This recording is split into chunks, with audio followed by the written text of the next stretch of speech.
Hi, everyone. Welcome to Dragons Warriors Journey. I have Luna here with me.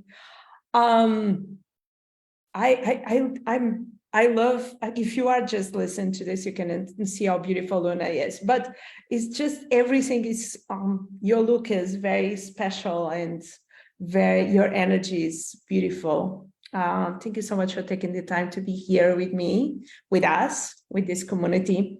And as a Dragon Warrior Mama, I'll welcome you. And I will love to ask you who you are, what you do, where are you based? Well, first of all, thank you so much for having me. I'm so happy to join you today, Mama. So my name is Luna. I'm a fellow warrior. I am a sovereignty coach. I'm a soul activator and I'm a quantum healer. And I'm based in Essex, UK. So it's just outside of London. I was going to say in the UK. I did live in Manchester many years, like many years, 2012. I did, and it's really important on my journey because I'm from Portugal. I grew up in Africa. I have been living all over the world. And 11 years ago when I arrived to UK, I had no English. So have been a beautiful journey and was so important in my life because today all my business is in English.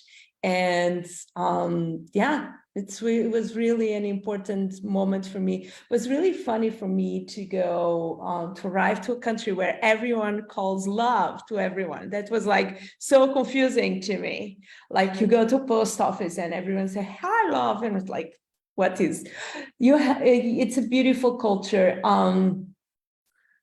I get the energy, we are connected on the same energy, I think. And I would love to know why. Why do you do what you do? What is the story behind?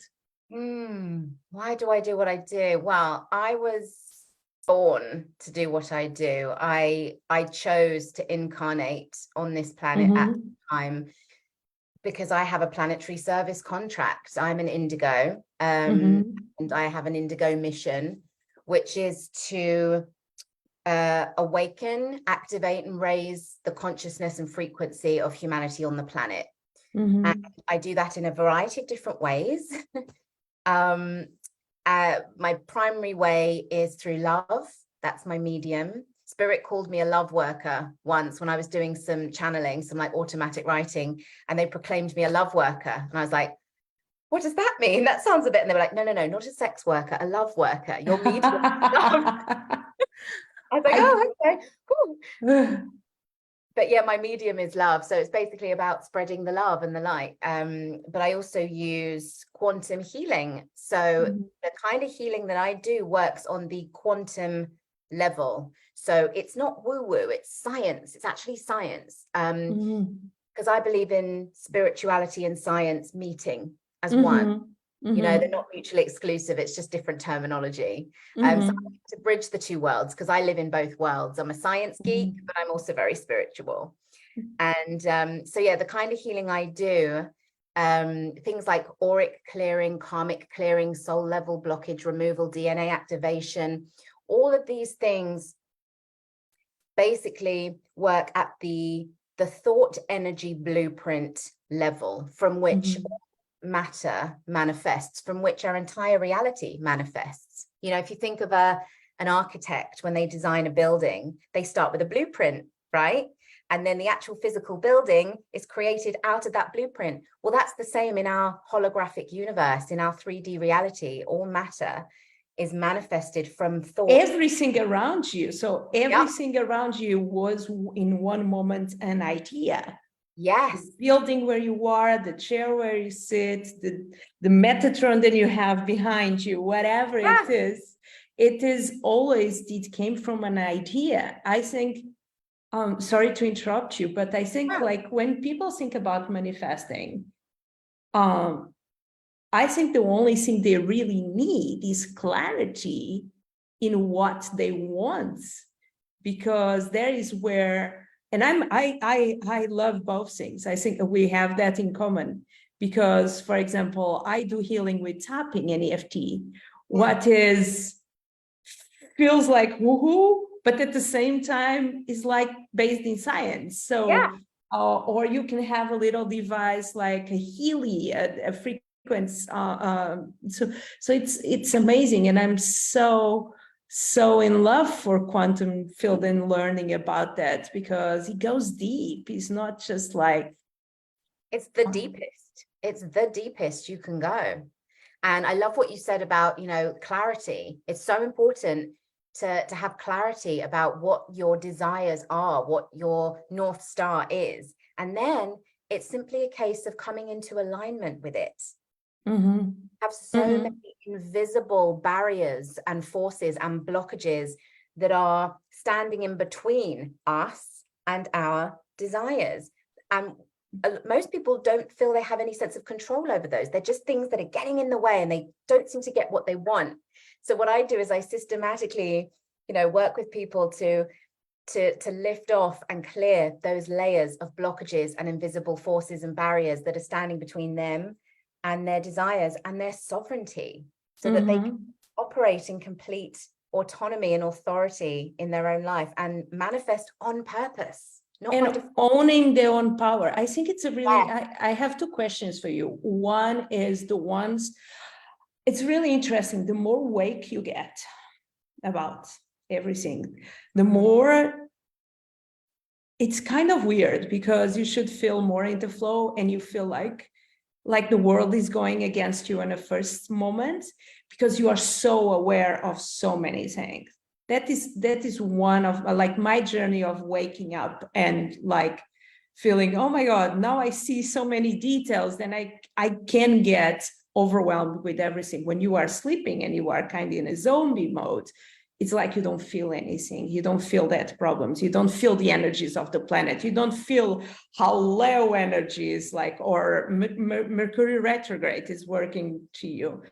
But coming back to clarity, a little side note, I think this is really funny. Many times I use manifested. I just think about when I want really something. I really did want a house in Toulon, had a big pool, had a great gym, or was in one floor. I manifested in 6 hours. Small detail, I did not add on, then it didn't need to have electricity, and the Wi-Fi didn't need to work well. The little details. And so you don't add the details and things happen. Another interesting thing is I use Healy, the little device, to manifest. So they have so I want to manifest, imagine $5,000 on the next 5 days, but you don't say cash collect. Or you don't say new clients and I love to work with. And then comes money because you sold something. And then it's like, yeah, it is, but be clear. Yeah, absolutely. 100%. It's so interesting, because and then you can get scared, because be careful with what you want, because it happens. So be sure. Careful what you wish for. Careful what you wish for. Totally. I've done that too. I've launched an intention to the universe. In fact, that's how my healing journey really began. Was I launched this intention to the universe. I was always very into health and fitness and wellness. And I launched this intention. I want to optimize my wellness. I want to really optimize my wellness. I was 29. And literally, I think the next week, I'm on a Zen meditation and mindfulness teacher training retreat. I get bitten by a tick. I contract Lyme disease. Wow. I'm bedbound for 6 months.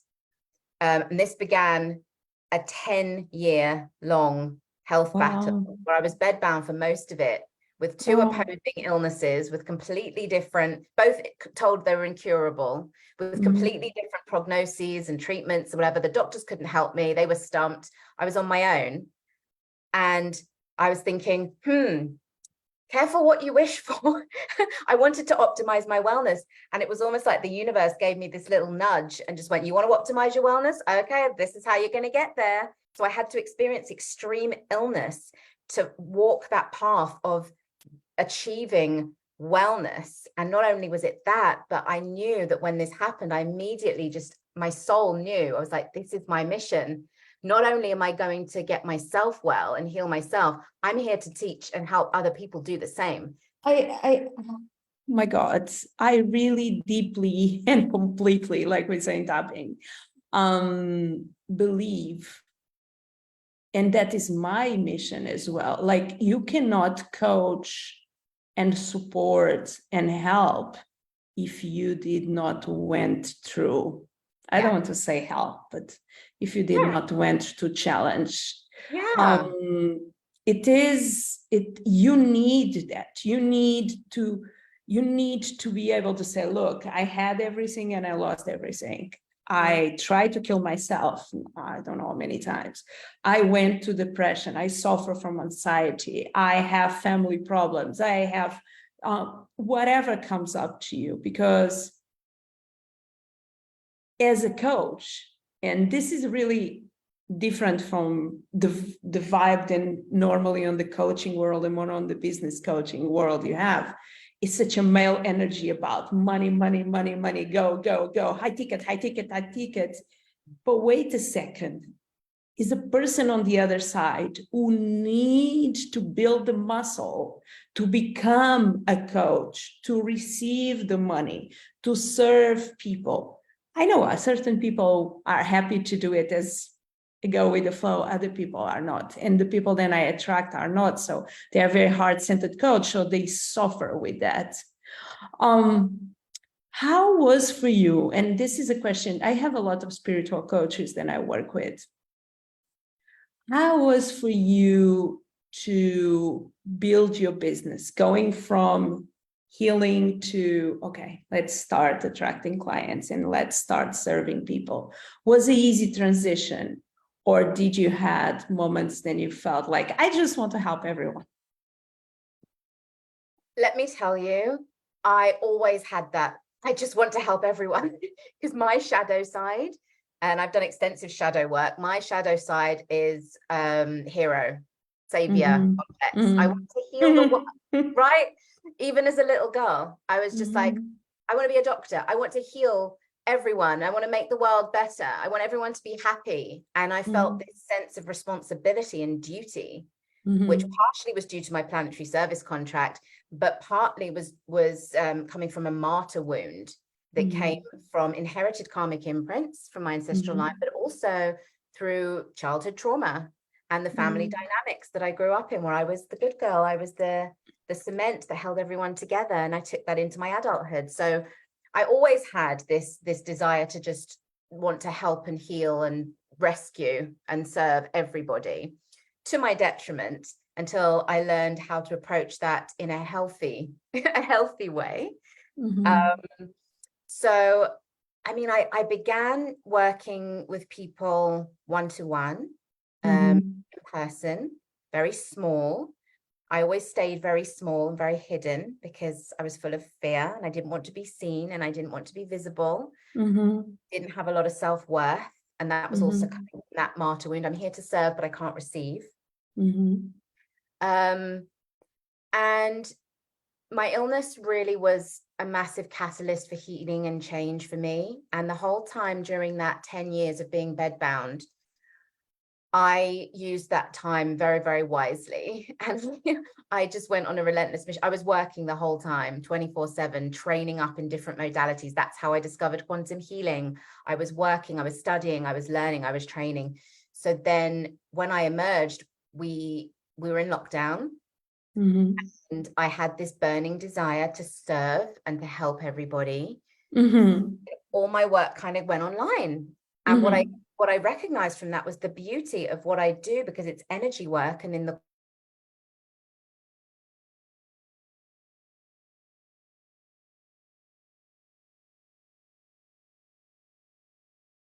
I found I was doing these free offerings via webinar, and I was working with hundreds of people all over the world at the same time, you know, facilitating healings and clearings for people all at the same time, for the same amount of time and energy that I would spend with one person. I was like, I'm not a huge fan of technology. but there is something to be said for it. This is kind of cool. And I realized that I could serve more people at once by, you know, showing up and making myself visible and putting myself out there. I could reach more people and help more people at once. So that's what brings me to doing this now, where I've started working with groups. I'm just launching my first online program, and you know, creating masterclasses, and just to try and reach more and more people. And it's really exciting. I love how this works. Oh, I have some ideas for you as well. I will tell you Great. after. We'll talk. Yeah, we'll talk. Do you have something that you want to share with the audience? Where they can, like a project, two things, how they can reach you, and if you have anything that you want to promote. Thank you. Yes, first of all, before I say that, I just want to mention you showed me your Metatronic cube on the wall. The funniest thing is, I'm actually sitting here with this backdrop. I was planning to sit somewhere else I mean, let me see if I can do this without knocking over my machine. But if you just look at this. Oh my God. So if that isn't a sign that we're I cannot reach now, but I have an image, like you have a saint or God or whatever. Yeah, I have a Jesus. I have an image. The Metatron is the most beautiful piece that I have on my altar.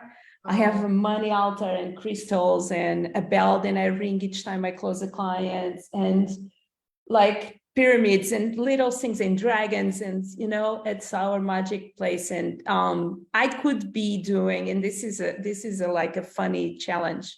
I could be doing this from outside, beautiful green part, and probably I will do it more often. But it's something about having my Metatron behind me and not being so concerned on how it looks and the light and etc. Because this is not best light. Best light should be there.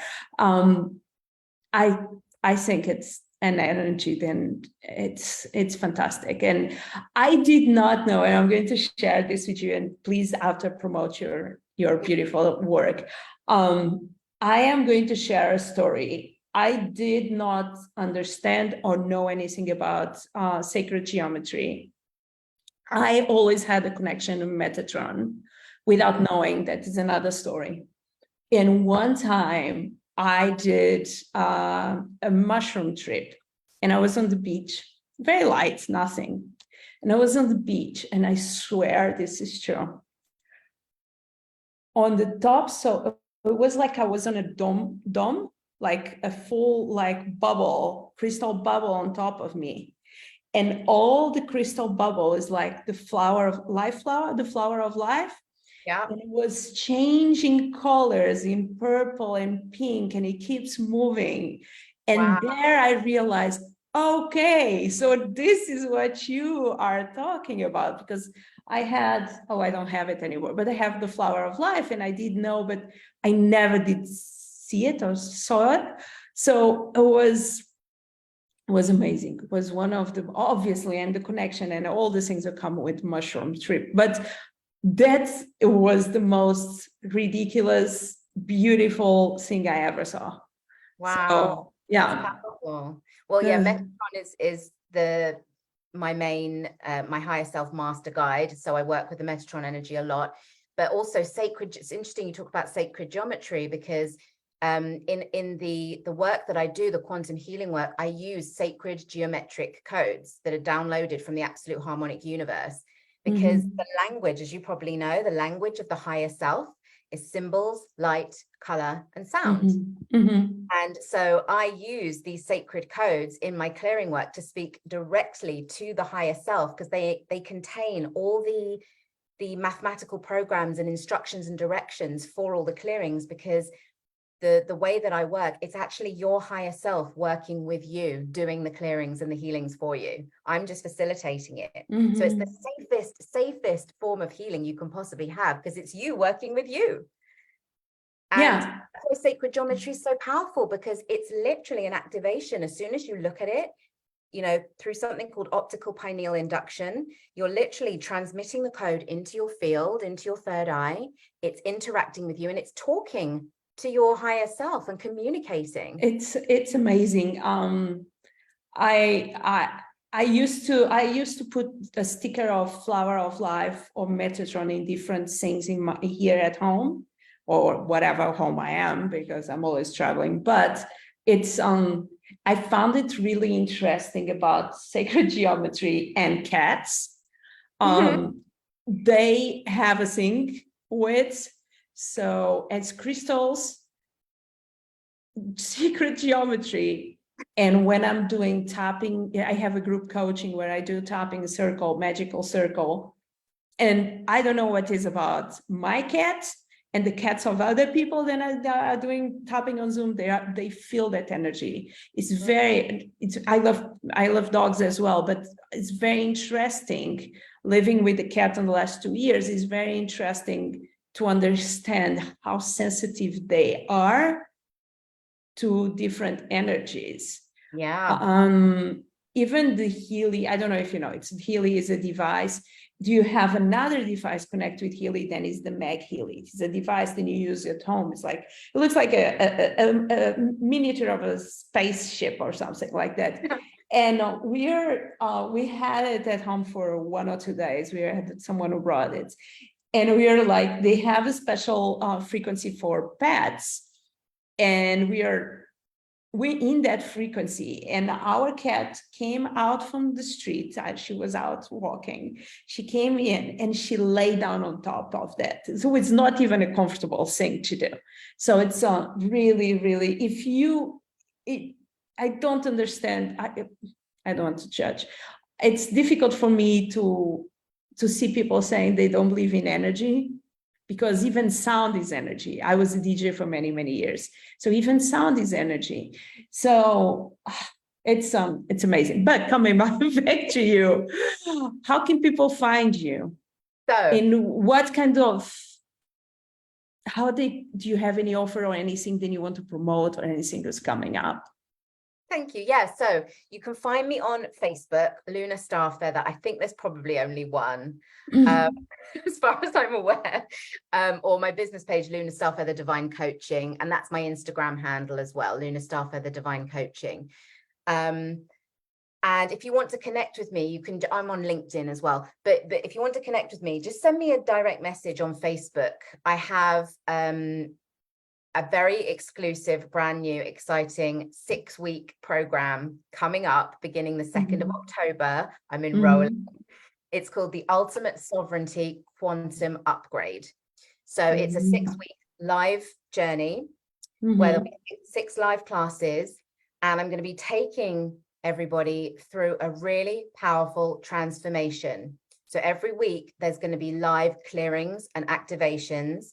Week 1, we're going to learn how to connect to the higher self and have a 2-way communication with the higher self, so you can bypass that pesky ego that's getting in the way, and you can make choices from an empowered, intuitive place for the rest of your life. Week 2, you'll receive a full 15-dimensional quantum auric clearing, which you probably will have never experienced before, and that is potentially life-changing. It's a very powerful thing to happen.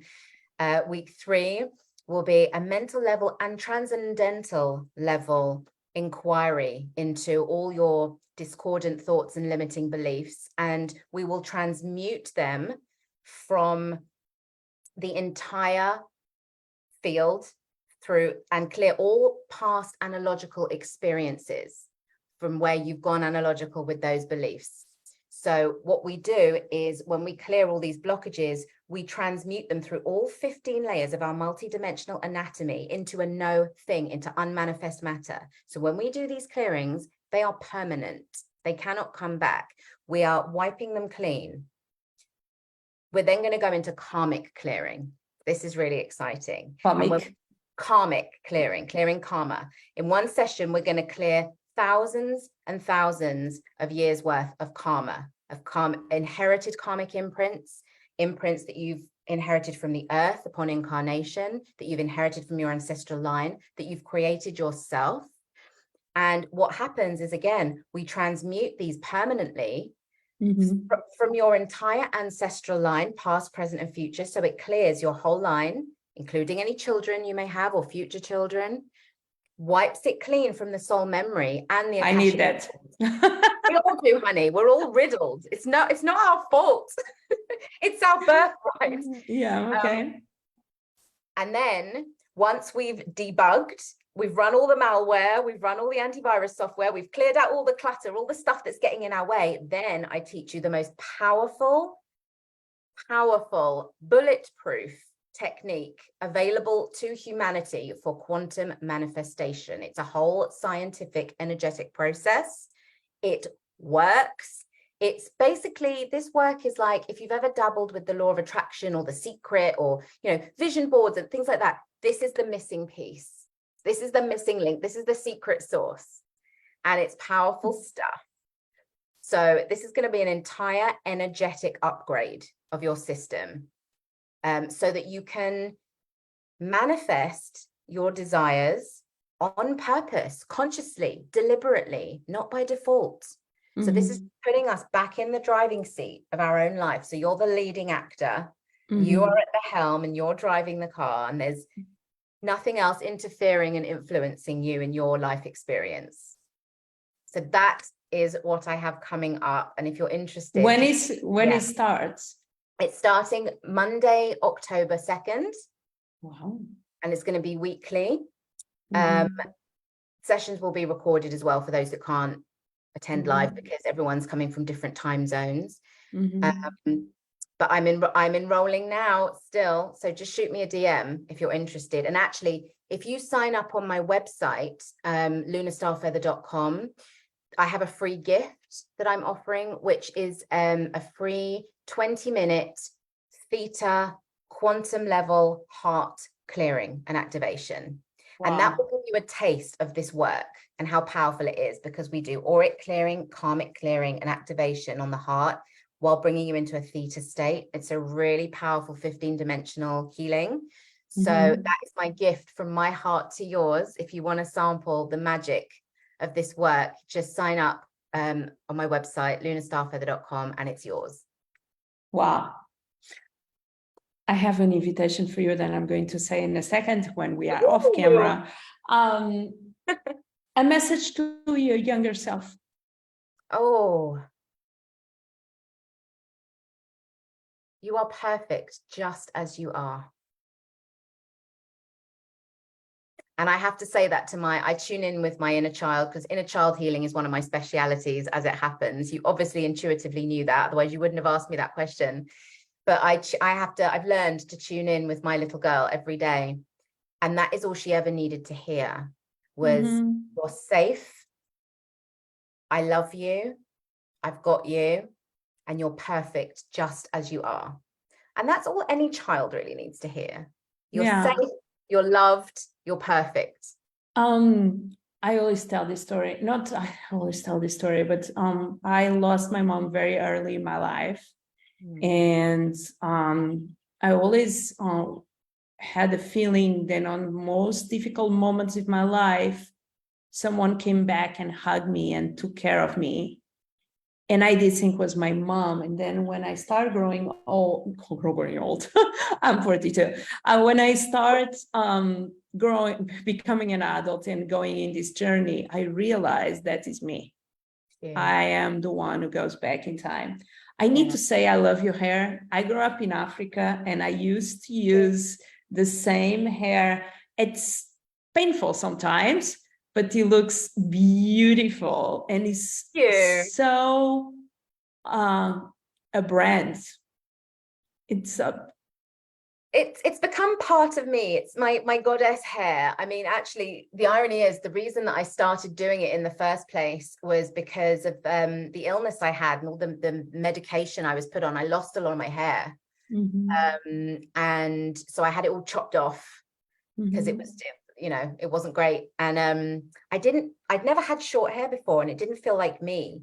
And I was doing a lot of goddess work at the time. I was doing a lot of Shakti work and working with the divine goddess. And I was just like, I feel like I need my long hair back. So I happened to be going to the desert in California because I was studying shamanic healing, and I went to sit in sacred ceremony in the desert in California. And I was like, I'm going to the desert. I need to do something with my hair. And it just occurred to me, I was like, oh, I remember when I was about 22, I got my hair braided, and I was like, I can get my hair braided again. And you know what? It just stuck. And I've had it for about 3 years now, since I became Luna, because that was a name that was actually downloaded and given to me by spirit when I had a whole rebirth. And it's just part of who I am. It just feels like part of my personality now. It's my goddess hair, and it makes me It's feel, beautiful. oh, thank you very much. That's really kind. And I love It's all your tattoos. beautiful. I've been staring at It's, your tattoos. oh, I have so many. I have, It's beautiful. I will say probably you will like this one. This is a mermaid. Oh, I love I it. have a full collection of tattoos. I have an interesting question for you. Hit me. I want to ask you what you think about AI. I'm going there in a second. I feel like, for example, when you create your own avatars, and if you go to my page, probably you saw I have like an avatar image of myself. When we do a lot, and I coach people, not just fighting imposter syndrome, but building their own business and growing. And that comes with social media. And there it was where I came from. I used to coach people just in social media. And I always say social media is your own playground. You create your own rules.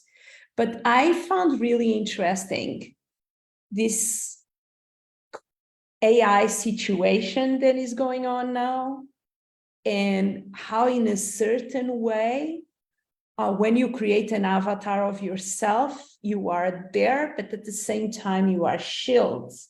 Because you know, probably the same way that I know, when we are online and we do this kind of work, we need to protect ourselves, because it's really easy to get attacked, and not literally attacked by bullying as well, but attack of people grabbing our energy or trying to do it.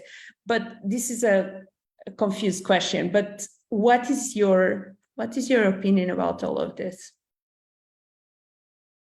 Can I level with you?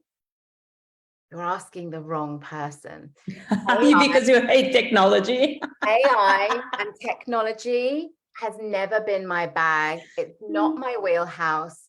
It's so topical that you're asking me this, because I'm in like a business program right now where I'm learning all these tools, because I've always been a bit of a technophobe, and I choose to use that language anymore because I find it innately disempowering. I have a lot of potential to learn about technology. Exactly.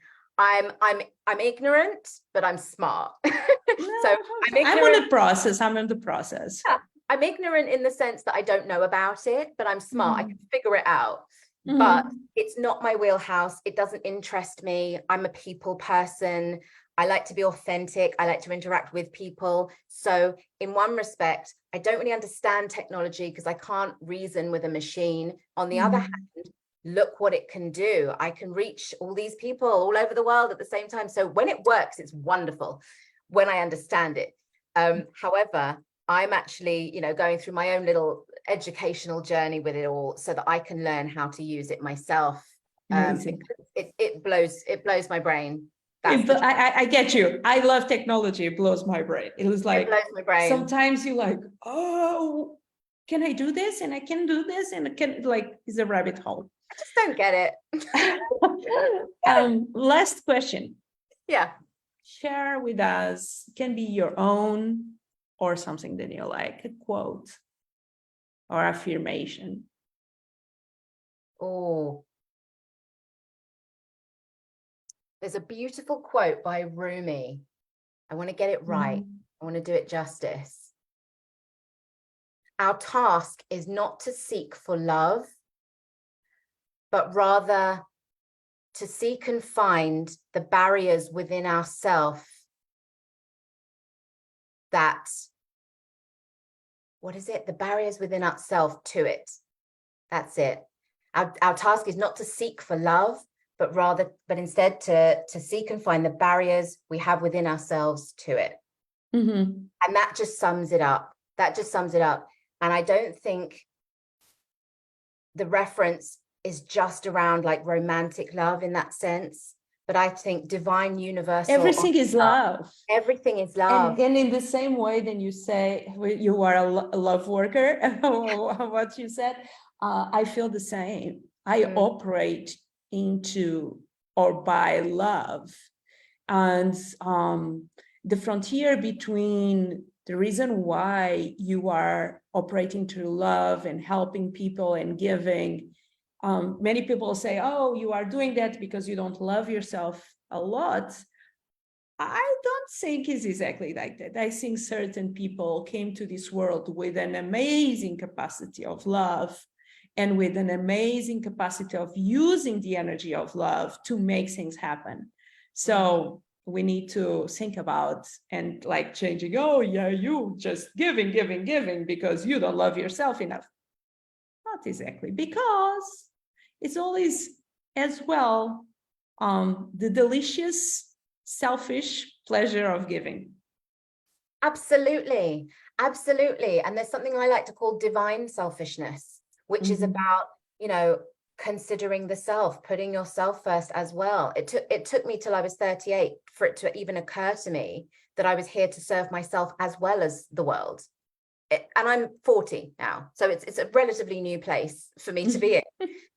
but that's what the heart offering I give on my website, that free gift I mentioned, that's what that's helping to do, is to unblock the two-way channel that is the heart chakra of giving and receiving, that can actually be blocking us to that love, to receiving it from ourselves, from others, from source.